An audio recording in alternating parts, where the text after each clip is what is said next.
வணக்கம். என் பேர் குமார். உளுந்தூர்பேட்டை, கள்ளக்குறிச்சி மாவட்டம்.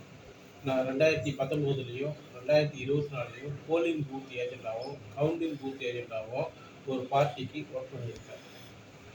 அப்போ வந்து paper news, TV news, YouTube இதில் எல்லாத்தையும் நான் பார்க்கும்போது போலிங் ஓட்டுக்கும் கவுண்டிங் ஓட்டுக்கும் வித்தியாசம் இருக்கிறத தெரிஞ்சுக்கிட்டேன். ஒரு யூடியூப் சேனலில் திரு ஐயநாதன் அவர்கள் ஒரு புக் எழுதுகிறதா கேள்விப்பட்டேன். அந்த புக்கு இதுதான்.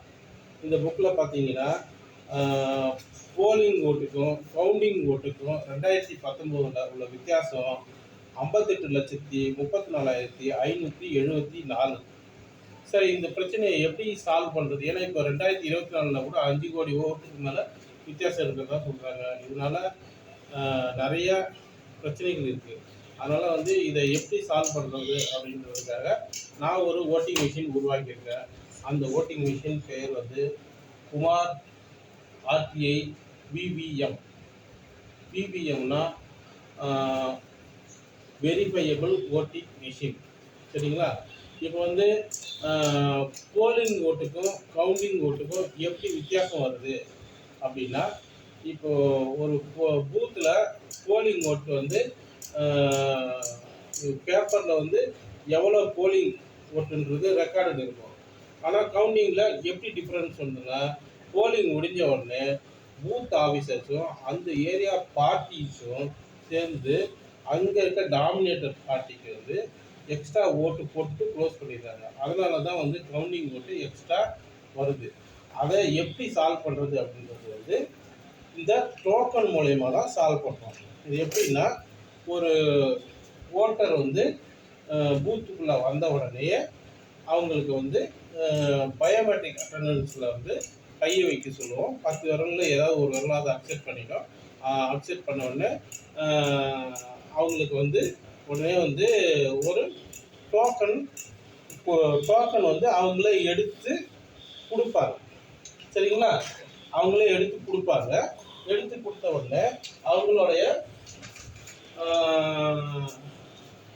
நம்பர், வாக்காளர் பட்டியல் நம்பர் வந்து இப்போ 850னா 850 வந்து அவங்க வாக்காளர் பட்டியல் நம்பர், அவங்க பெயர், கையெழுத்து இதெல்லாம் வந்து போட்டுருவோம். போட்டுட்டு அந்த வாக்காளர் பட்டியல் நம்பர் 850னா 2 பக்கமும் டோக்கன் பக்கம் 2 பக்கமும் எழுதி வாக்காளர்கிட்டையே திரும்ப கொடுத்துருவோம். அந்த வாக்காளர் அதை போலிங் டேபிளுக்கு எடுத்துகிட்டு போயிட்டு ஓப்பன் பண்ணி பார்ப்பாங்க. ஓப்பன் பண்ணி பார்த்தோம்னா 10 டோக்கன் நம்பர் 10. சரிங்களா? அவங்க என்ன பண்ணுவாங்கன்னா, திரும்பி இதை க்ளோஸ் பண்ணிவிட்டு அவங்களுக்கு எதுக்கு விருப்பப்படுறாங்களோ அதுக்கு ஓட்டு போடுவார். போடுங்க, பாருங்க, சவுண்ட் வருதுங்களா? நம்பர் இதில் விழுந்துடும். சரிங்களா? ஒரு ஓட்டு வந்து பிஜேபிக்கு விழுந்துருச்சு. சரிங்களா? அதுக்கப்புறம் அவங்க வந்து இந்த இது வந்து சீக்ரெட் டோக்கன் நம்பர். அந்த வாக்காளருக்கு மட்டும்தான் அந்த நம்பர் தெரியும், வேறு யாருக்கும் தெரியாது. அதனால் அதுக்கப்புறம் இந்த வாக்காளர் பட்டியல் எண்ணு மட்டும்தான் மேலே இருக்கும். அந்த சீக்ரெட் டோக்கன் நம்பர் இதனுடைய உள்ளே இருக்கும். சரிங்களா? இதை வச்சு தான் நம்ம ஆர்டிஐயில் நம்ம பார்க்க போகிறோம். ஆர்டிஐலையும் ஆன்லைன்லேயும் இந்த சீக்ரெட் நம்பரை வச்சு தான் யாருக்கு ஓட்டு போட்டிருக்காங்க, சீக்ரெட் நம்பரையும் இந்த வாக்காளர் பட்டியல் நம்பரையும் வச்சு தான் யாருக்கு ஓட்டு போட்டிருக்காங்கன்றதை நம்ம கண்டுபிடிப்போம். சரிங்களா? அதை வந்து இந்த secret token number empty tick secret token number collection பாக்ஸில் போட்டு அவங்க போயிடணும். சரிங்களா? ஓட்டு எண்ணறப்போ அவங்க வந்து இந்த ஓட்டு மிஷினில் பார்த்தீங்கன்னா, இது பாருங்கள், இது வந்து இது வந்து க்ளோஸ் பண்ணிங்க தான் இருக்கும். 2 பக்கமும் பூட்டு போட்டுருவோம். இப்படி வந்து 2 பக்கமும் பூட்டு போட்டிருக்கோம். அந்த டோக்கன் வந்து இது டிஸ்பிளே தெரியாது. சரிங்களா? இப்போது நமக்கு காட்டுறதுக்காக இது ஓப்பனில் வச்சுருக்கேன். சரிங்களா? இப்போ இதில் பார்த்தீங்கன்னா ஒரு ஓட்டு பிஜேபிக்கு போட்டிருக்கோம். பார்த்துங்க, ஒரு ஓட்டு தெரியுதுங்களா? பிஜேபிக்கு ஒரு ஓட்டு விழுந்துருக்கு. சரிங்களா? மற்றவங்களுக்கெல்லாம் யாருக்கும் ஓட்டு விழலை. சரிங்களா? இதை கவுண்டிங் பண்ணுறப்போ கவுண்டிங் பண்ணுறப்போ நாங்கள் எடுத்து இதை ஓப்பன் பண்ணிட்டோடனே யாருக்கு எவ்வளோ ஓட்டு விழுந்திருக்கு அப்படின்றது தெளிவாக தெரிஞ்சிடும். இது வந்து இவிஎம்மோட வேகமாக இருக்கும். ஏன்னா இவிஎம்மில் வந்து நீங்கள் வந்து பேட்டரியை போட்டு ஆன் பண்ணி அது 5 நிமிஷம் அவங்க ஆன் பண்ணுற வரையும் அப்புறமா தான் ஒவ்வொருத்தவங்களா ப்ரெஸ் பண்ணி பார்க்கும்போது தான் ஒவ்வொருத்தவங்களுக்கும் எவ்வளோ ஓட்டு விழுந்துருக்குன்னு தெரியும். ஆனால் நம்ம மிஷினில் அப்படி கிடையாது. இந்த ஸ்கேலை ரிமூவ் பண்ண உடனேயே யாருக்கு எவ்வளோ ஓட்டு விழுந்துருக்கு தெளிவாக தெரிஞ்சிடும். அதனால் ஒரு ரவுண்டில் வந்து 5 நிமிஷமோ இல்லை 10 நிமிஷமோ மிச்சமாகும். இது மொத்தமாக பார்த்தீங்கன்னா 2 மணி நேரம் வரலையும் மிச்சமாகும். அந்த இவிஎம் மிஷினை விட நம்ம மிஷினில் வந்து கிட்டத்தட்ட கவுண்டிங்கில் வந்து 1 மணி நேரத்துக்கு 2 மணி நேரம் மிச்சமாகும். அது மட்டும் இல்லாமல் இப்போ கவுண்டிங் முடிஞ்ச உடனே இந்த பாக்ஸில் இருக்கக்கூடிய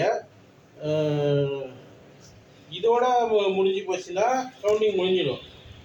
இதில் வந்து ஆர்டிஐயில் நீங்கள் எப்படி தெரிஞ்சுக்கணுன்னா, ஒரு வாக்காளர் வந்து ஆர்டிஐயில் கேட்டாங்கன்னா அவங்க எந்த டோக்கன் நம்பர் அவங்களோட இப்போ வாக்காளர் பட்டியல் நம்பர் என்னன்னு சொன்னாங்கன்னா அந்த பட்டியல் நம்பரை இதுக்குள்ளேருந்து எடுத்து அதை ஓப்பன் பண்ணி பார்த்தோம்னா அதில் வந்து டோக்கன் நம்பர் இருக்கும். அந்த டோக்கன் நம்பரை வச்சு அவங்க எந்த பார்ட்டிக்கு போட்டிருக்காங்கன்னு கண்டுபிடிச்சி அவங்க ஆர்டிஐயில் சொல்லுங்க. இதுவே ஆன்லைனில் எப்படின்னா கவுண்டிங் பண்ணும்போது பாக்ஸை ஓப்பன் பண்ணி ஒவ்வொரு பாக்ஸ்லேயும் எந்தெந்த டோக்கன் நம்பர் இருக்குது அப்படின்னு ஒரு பட்டியலை ரெடி பண்ணி அதை வந்து ஆன்லைனில் டிஸ்பிளே பண்ணிட்டோம்னா ஓட்டர் நேராக போயிட்டு ஆன்லைனில் எலெக்ஷன் கமிஷன் வெப்சைட்டில் போயிட்டு அந்த தொகுதிக்கு போயிட்டு அந்த வார்டுக்கு போயிட்டு பார்த்தாங்கன்னா அவங்க எந்த பார்ட்டியை போய் ஓப்பன் பண்ணாங்கன்னா அந்த பார்ட்டியில் இவங்களுக்கு மட்டும்தான் ஓட்டருக்கு மட்டும்தான் அந்த டோக்கன் நம்பர் தெரியும். அவங்க அந்த டோக்கன் நம்பர் அதில் விழுந்திருக்கான்னு கரெக்டாக செக் பண்ணிக்கலாம். செக் பண்ணிட்டாங்கன்னா வேற யாருக்கும் மாற்றி அப்படின்றது அவங்க கன்ஃபார்ம் பண்ணிக்க முடியும். இதனால வந்து இதில் என்னன்னா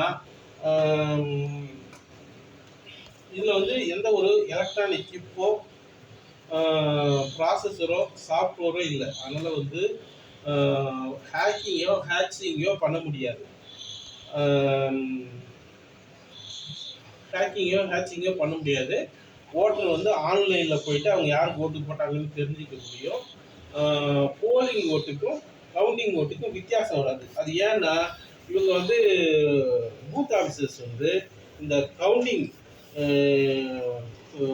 போலிங் போக மிச்சம் இருக்க எல்லா டோக்கனையும் ஓட்டர்ஸ் இசிஐக்கு வந்து எலெக்ஷன் கமிஷன் ஆஃப் இந்தியாவுக்கு வந்து ரிட்டர்ன் பண்ணியே ஆகணும். அப்படி பண்ணும்போது அவங்க வந்து எக்ஸ்ட்ரா ஓட்டு ஒரு ஓட்டு கூட விடுறதுக்கு வாய்ப்பு இல்லை. அதனால் வந்து கவுண்டிங் ஓட்டுக்கும் போலிங் ஓட்டுக்கும் வித்தியாசம் வர்றதுக்கு வாய்ப்பே இல்லை. நன்றி.